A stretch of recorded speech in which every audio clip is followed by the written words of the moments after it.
become a positively a worldwide expert in. And I've no idea how I did that, because it wasn't what I expected in my life, but that's what happened. And I talked about mental imagery and dyslexia and ADHD and autism. And that video is available on Bell House and my YouTube channel. And so you're more than welcome to go back there. And in the last 2 years, I've learned all sorts of interesting things in addition to what I'd learned before. It's always the way with me. I produce a book called The Elephants in the Classroom, and then I find some more elephants. So that's the way it goes with me.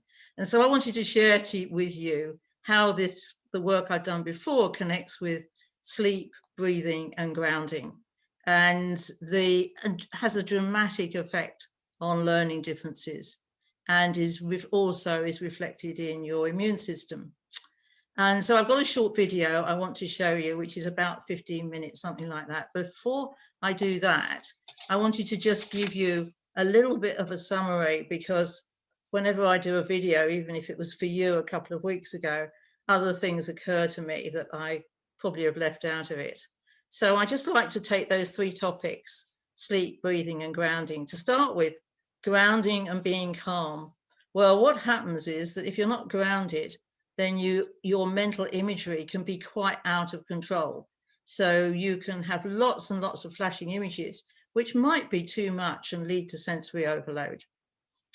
Let me just look at breathing for a minute. I found an article about breathing and sleep 2 years ago, and I was appalled, because this was an article written by a surgeon, the medical profession, about how we breathe. And I was stunned when it said something like 75% of the people diagnosed with ADHD in the USA are mouth breathers. And if you're a mouth breather, then you're going to have a lack of oxygenation in your brain, which can lead to hyperactivity. And nobody's telling the parents, and nobody's telling the school teachers, apart from me. And so that's breathing very quickly. And then sleep is another thing. Sleep disorientated breathing, generally known as SDB, they reckon that something like 40% of people with SDB develop ADHD.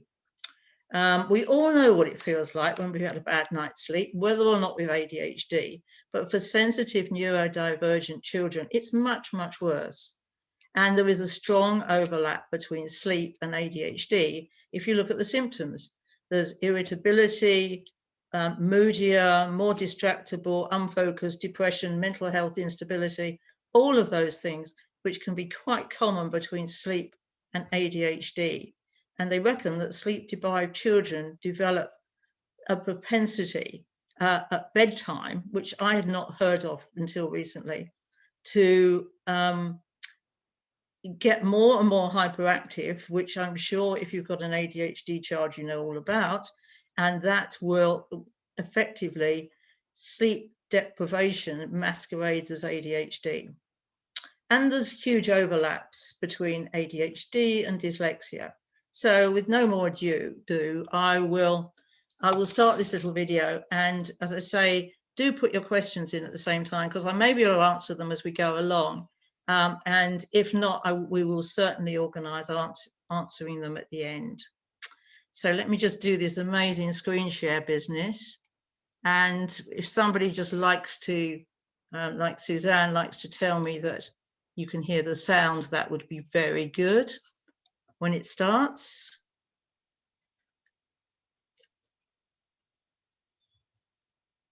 Hello, my name is Olive Hickmott. I'm a health and learning coach, author, trainer, and permanently curious. The subject today is sleep, breathe, and ground. But before I go there, I just want to say something. To have a learning difference has been one of my biggest challenges and exceptional opportunities in my life. It has made me who I am. For example, creativity, out-of-the-box thinking, seeing different perspectives, gaining unique insights, excellent problem-solving skills, drive and energy, thinking in pictures, and being permanently curious. And I'm now proud to say that I am neurodivergent, but actually everybody is. We are all unique people who have our own ways of thinking and learning that often don't match the standard curriculum. We need to celebrate this diversity. And the object of this talk is to introduce you to a new perspective and new tools for you to explore. Just to give you a little background on how I arrived at this talk, I actually have a maths degree. I used to be a software engineer and a successful research and development director until I was 50 years old. I'm now known for my work over the last 20 years with learning differences and neurodivergent students. So why did I do that? It's because it was born out of my own experiences with poor literacy and ADHD symptoms, plus lots of NLP, which stands for Neuro-Linguistic Programming, and learning to be a coach. I stumbled over a piece of research about how people spell well, and I was really shocked, and it launched empowering learning for me for the next 20 years. But it didn't always work for dyslexia and very poor literacy. But there is an NLP presupposition, is to dig deeper, adjust it and make it work. So I learned more and I fixed it. Then I went on to ADHD and autism.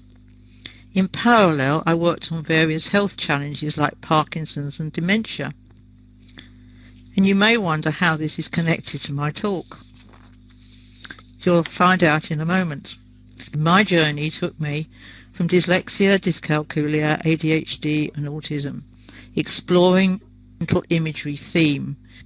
But people with learning differences quite frequently have got great strengths in mental imagery, so that behind their strengths are mental imagery. And we always start with strengths. And these are very creative, imaginative kids, or what's happening to their images when they can't control them.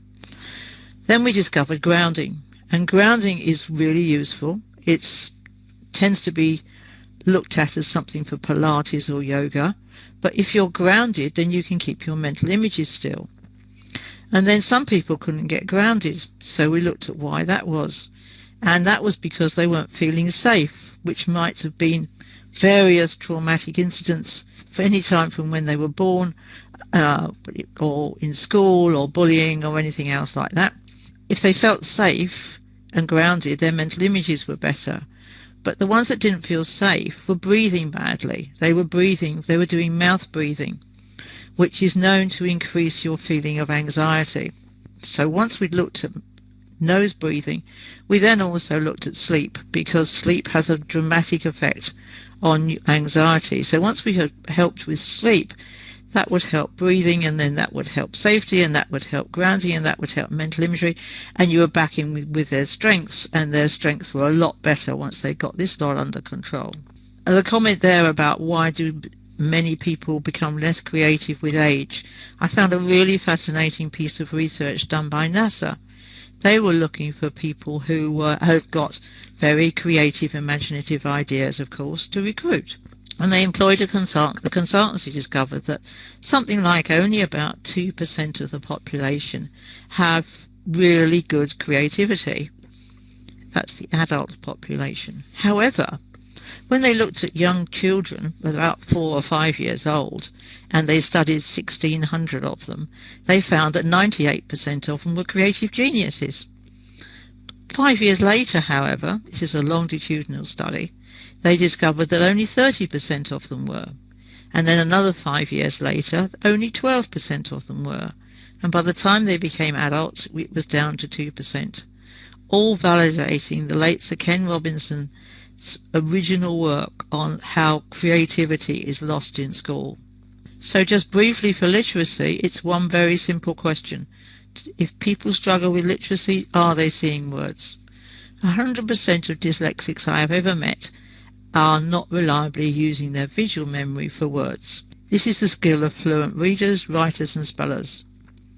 Dyslexics often have really good and often exceptional visual skills for thinking and learning, but they often are out of control. And so it becomes a contradiction that these people with really good mental images are not using them for words. Why is that? Because they've never learnt to.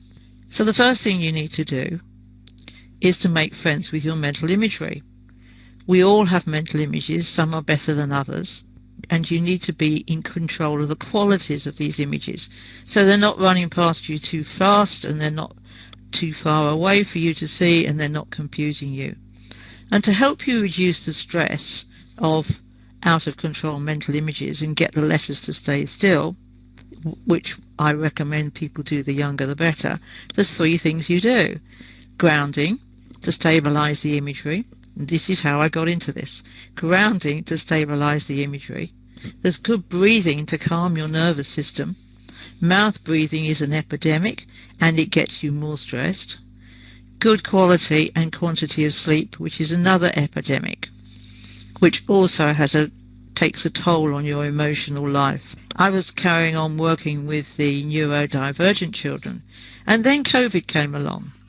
And I stood back and went, hang on a minute, have we noticed what's changing in our attitude to health during COVID? The government asked us, no, they forced us to take more control of our health because there was no medical solution from the doctor. So this may have changed our long-held beliefs that if we can rely on somebody else to fix us when we're sick. In the absence of vaccination and approved treatment, experts told us to take more responsibility. Wash our hands, wear a mask, keep our distance, abide by all the various restrictions, and take a daily walk. Most people know about exercise and healthy diet, but do they really reliably follow through on this? And there was one word missing from all of this, our immune system. The word has hardly been mentioned for months. I was blogging about it back in March 2020. Our immune system was saving millions of lives. With asymptomatic symptoms and mild symptoms, our immune system was doing a great job and we should be cheering it. Those with impaired immune system for a variety of reasons were really struggling. Scientists know that we can do more to support our healthy immune system, enabling us to ward off disease or recover from the after effects, and that might include things like vitamin C and vitamin D. So we need to nurture our immune system, and what we need is sleep, breathing and grounding. So I started using the work I've been doing on learning differences to help with your immune system during COVID. For sleep, we need something like about 8 hours of quality sleep. For breathing, we need to be nasal breathing in and out through our nose. And I'm going to cover all these in detail in a moment. And we need to keep grounded. These are the 3 things that are so critical to helping to prevent infection and helping to improve recovery. They are all simple to learn and will positively affect your well-being, and what's more, they're free.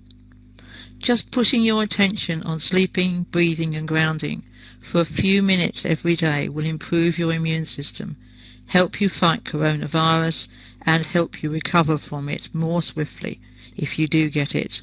There are many reasons to assume that doing these 3 things could help with COVID-19, and best of all, they're free.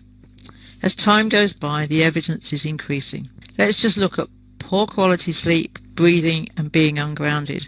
Together they contribute to anxiety, mood instability, decreased cognition, brain performance, fatigue, respiratory problems, heart disease, infection and recovery.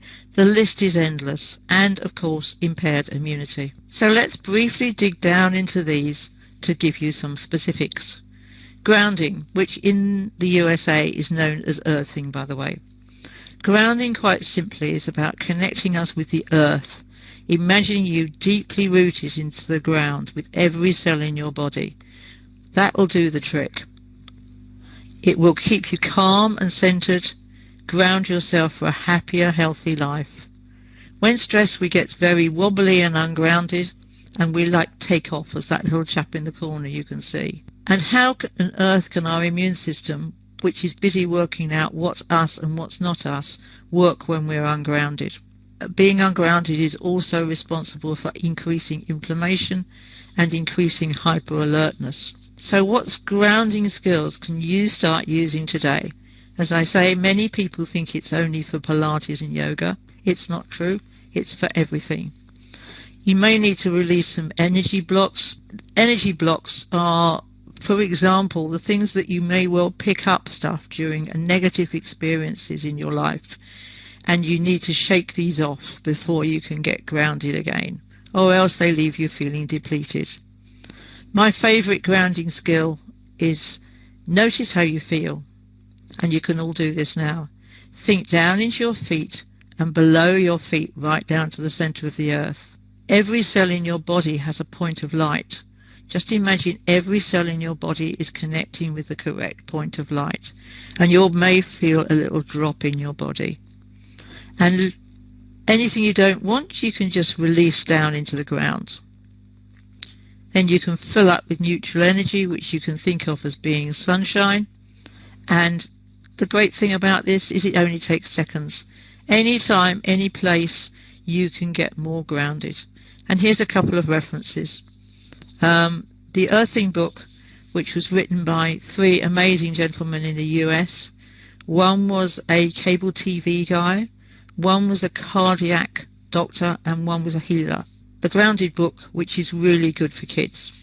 Breathing comes next. How do you breathe? Did you know that breathing in and out through your nose will clean the air and give every cell and organ in your body more oxygenation?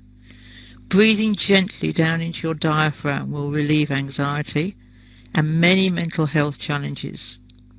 Mouth breathing creates hyperactive brain, poor oxygenation in muscles, tendons and organs, so you tend to be a bit wobbly. High viral load for any infection you get.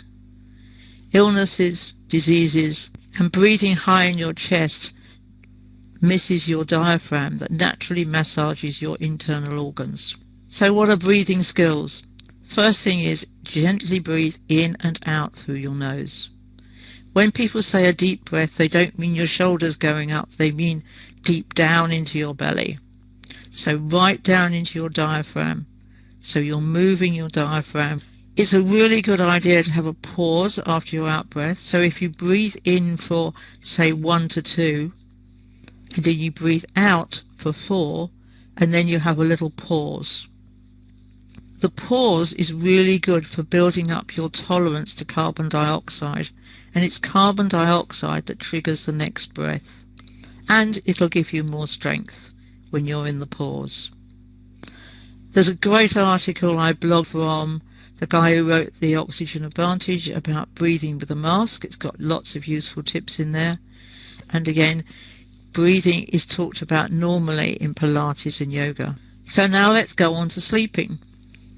We all know how vital sleeping is, and I do realise that I'm talking to a lot of people today who probably have quite disturbed sleep by all sorts of things, including shift work, bad experiences, long hours, etc. But I'm just going to tell you what you can endeavour to target towards. As adults, we really need regular quality and quantity of sleep, preferably 8 hours a night for adults, which not only improves your immunity but also increases the number of antibodies that you create after infection or vaccination.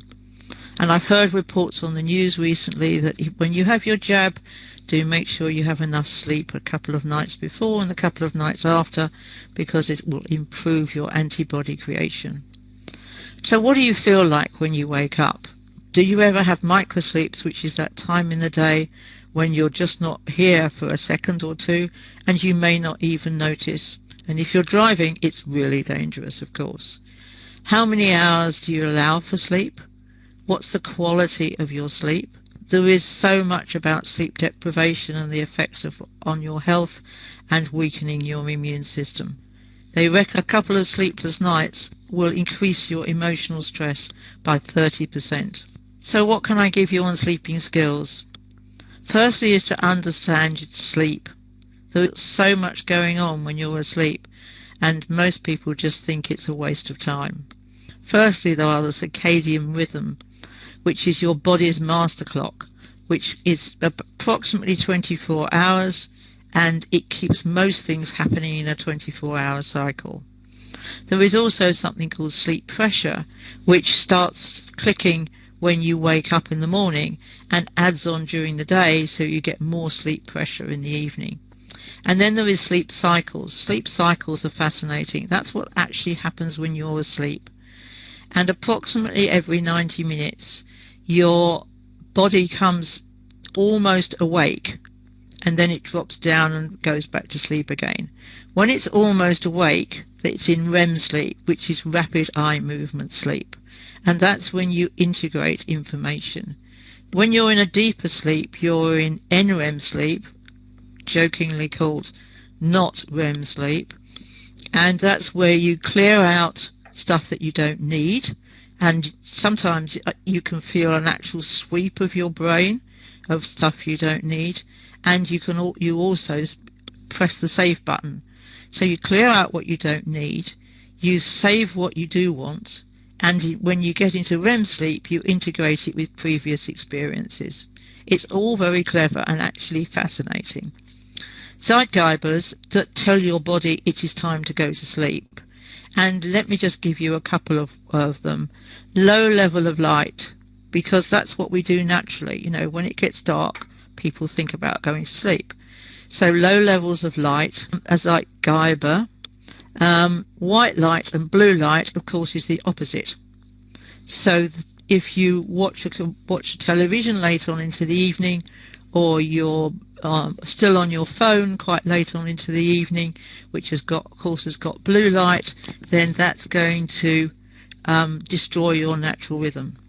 So there's four things. There is onset of sleep, which is where you need a wind down time. I know it might be difficult. And then you need to do something which isn't going to keep you committed. Like if you read a book during wind down time, the only problem is you might have to read the whole book. So I always recommend people read magazines with short articles. There's the quality of sleep. Nasal breathing is really important here, and also a consistent environment. So if you've got a noisy environment when you're trying to sleep, for example, when your sleep rhythms come up to the top where you're in REM sleep again, and you notice something different in the environment, then you're likely to wake up again. The quantity of sleep is you need to set a strict timetable, and you need to stick to it. And repetition and consistency is absolutely important because you're training your circadian rhythms to go to bed at a particular time and to wake up at a particular time. And of course there's the other things like caffeine and nicotine and alcohol that don't help. So here are a few questions to just think about for you and your environment. How can sleep breathe grounding assist every child that you know? How can you add better sleep to your own personal health? Notice the connection between breathing and hyperactive children you might know. And how can meditations help you recover your energy after COVID? Here's a note of some of my resources. There's my blog, there's my website, and there is my YouTube channel.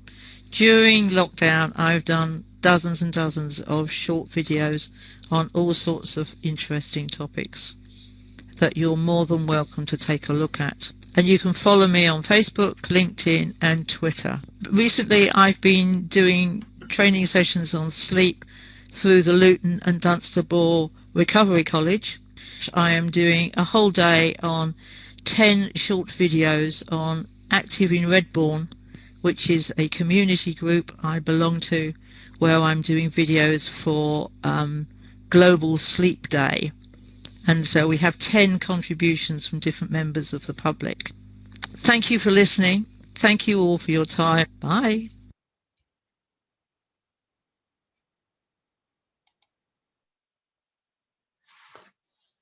There we are.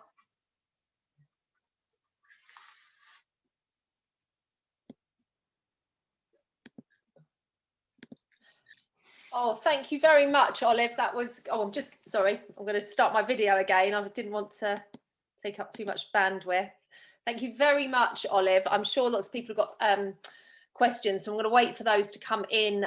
Thank you for everyone that's put into the chat box why you've come to join the talk, and I think sometimes it's those practical solutions that people are really looking for at that stage when it gets very het up in the evenings, and the worry of not being able to having heard about how important sleep is, but actually what should you do as a parent? What are the strategies that you would suggest that could boost people's success at helping their children get to sleep? What are the sort of practical, I mean, I know you've talked about low lights, etc., and winding down, but is there sort of more specific things that you would suggest? I tell you what, should we try and get some questions as well? Should we try and get a chat going on here at the same time, Ruth? Yeah, definitely. I've just said.